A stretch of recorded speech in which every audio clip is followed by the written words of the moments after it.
In the Deathly Hallows, we see Severus Snape meet one of the most devastating ends in the entire series. On the floor of the Shrieking Shack, Voldemort's snake Nagini having torn through his throat, he bled out as he pressed his memories into Harry Potter's hands with the very last of his strength.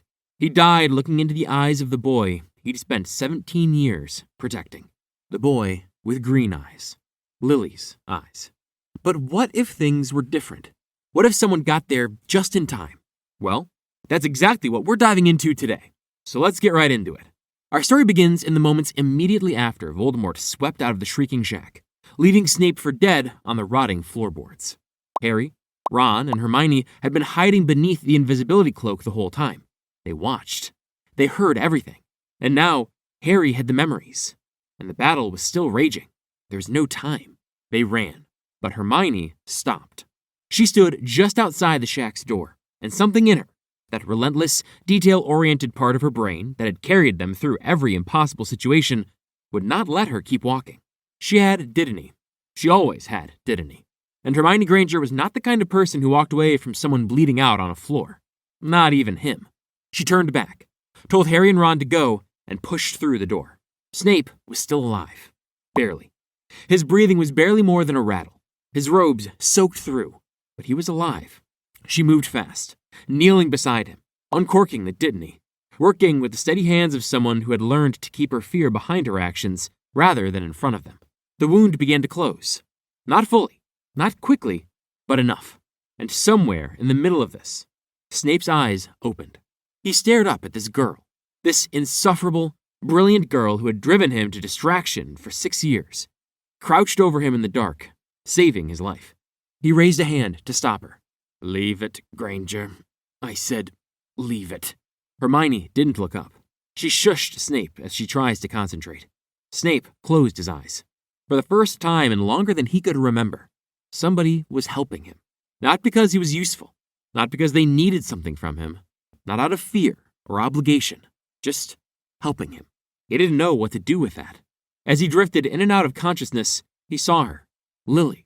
Not as she was at the end, but as she was when they were children, sitting by the river in Cokeworth, her red hair lit up by the afternoon, laughing, turning to look at him. He had not felt peace in so long that he almost didn't recognize it.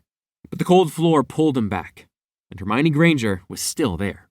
By the time she'd done everything she could, the sounds from Hogwarts had changed. Something in the night had shifted.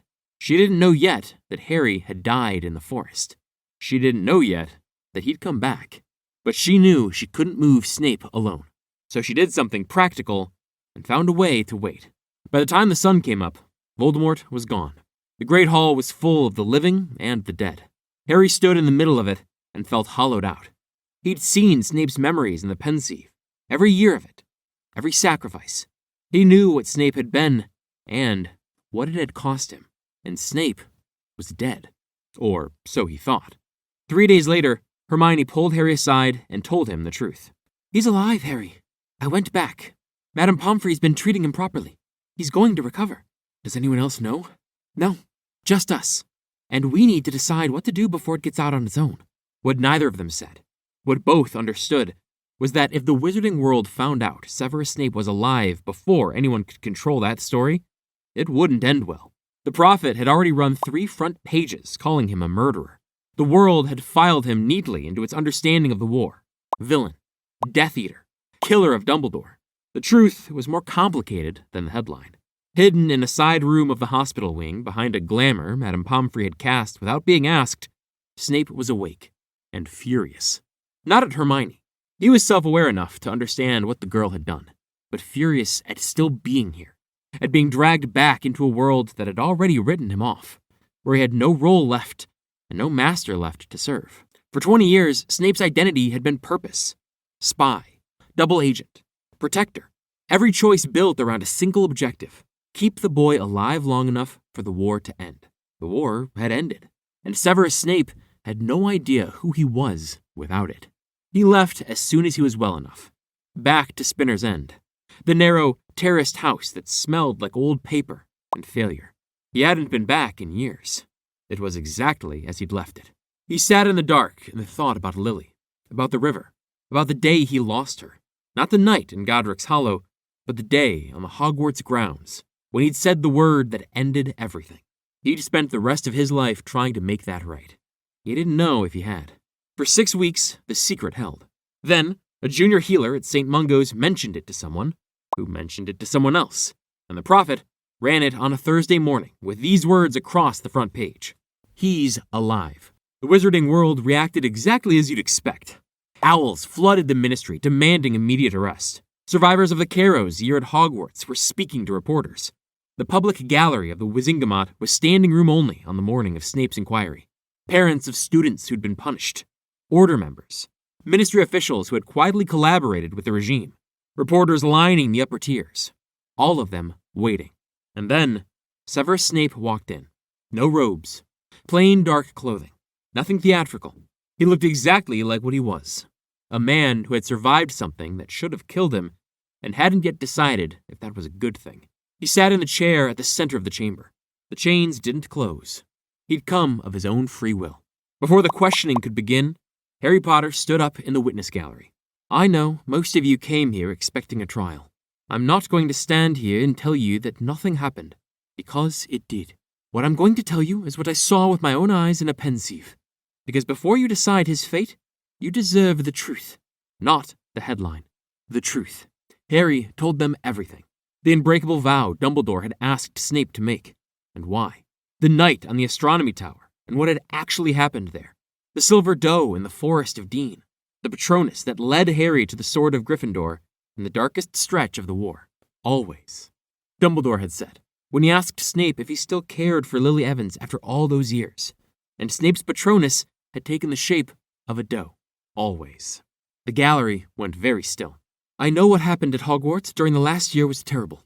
I don't ask you to forget it, but I ask you to understand that the man in that chair spent 20 years doing the hardest, loneliest, most thankless thing imaginable, because he loved someone. He saved my life, more than once, and I would not be standing here without him. The gallery erupted. Half the room was on its feet, parents shouting, reporters scribbling, officials whispering in urgent clusters. The vote that followed was long and genuinely contested. In the end, the Wizengamot found that the killing of Albus Dumbledore was a mercy performed at Dumbledore's own explicit instruction, confirmed by pensieve evidence, and dismissed the murder charge. His conduct as headmaster was formally recorded, not excused, but weighed against his role as a double agent.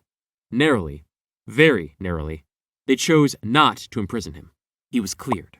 The crowd did not cheer. Families walked out. Reporters left to write conflicted articles. Snape sat in the chair and showed nothing on his face. After the gallery cleared, Harry approached him.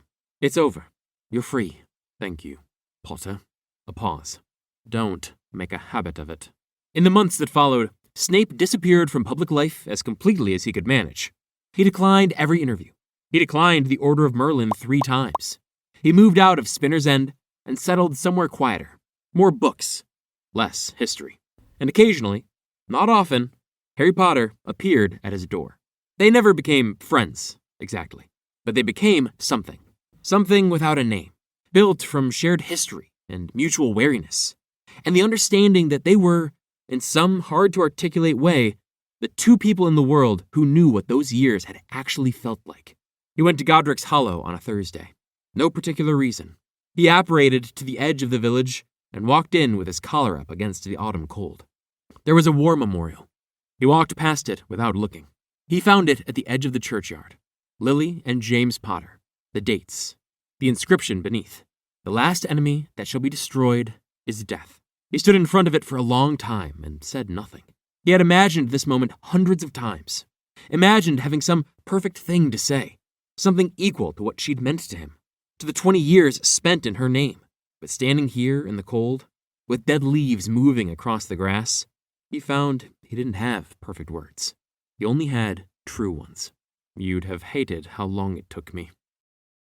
He's alive, your boy. He's going to be all right. I kept my promise. He heard footsteps on the gravel path. He didn't turn around. He knew who it was. Harry Potter stood beside him at the grave and said nothing. He didn't try to fill the silence. Just stood there. 2 people looking at the same stone for different reasons, and exactly the same reason. After a while, Harry spoke. She would have wanted you here, I think. You don't know that. They stood there until the light began to fade. One autumn morning, Harry came by with news. Ginny was expecting again. A boy, they'd been told.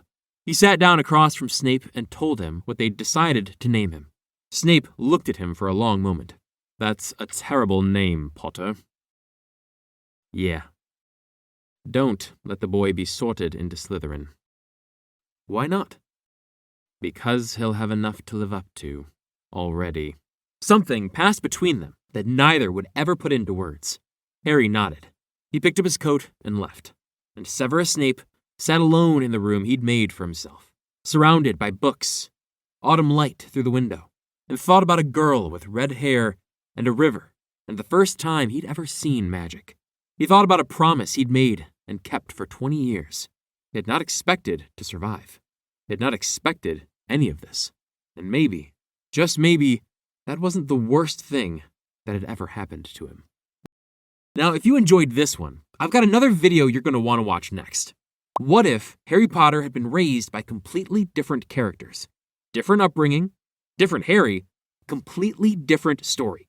The link is on the screen right now. Go check it out, and I'll see you over there.